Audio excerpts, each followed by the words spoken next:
We all know emergencies can happen, and a majority of us do not have enough funds put away to cover those expensive, unexpected events. In tonight's Your Wallet segment, Channel 8's Veronica Barreto talks to financial experts on how you can start building these funds.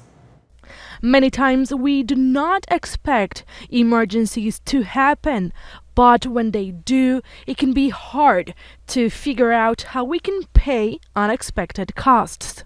You never know when something's going to happen, whether it's the transmission goes out on your vehicle or the hot water heater kicks the bucket, or when you get a little bit more into it. I mean, look what happened in 2020. There's a global pandemic and all of a sudden people are being laid off. That is why experts recommend having money set aside for emergencies. But how much do you need? That depends. But you can always start step by step. Let's shoot for a goal of $1,000. That puts us ahead of at least 35–40% of every other American out there that wouldn't be able to cover that expense.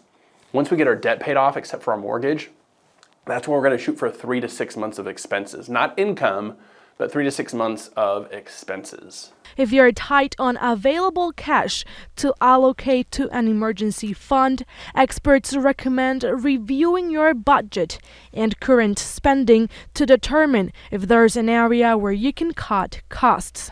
But anywhere from a third to half of Americans wouldn't be able to cover even like a $400 unexpected expense, in between their paychecks. Experts say it is best to keep this money in a savings account you have access to without withdrawal penalties. Open an emergency fund. It's recommended for it to be separate. A lot of people start with savings accounts. It's a good option because you can earn interest on that account. You can open one at any bank in your community.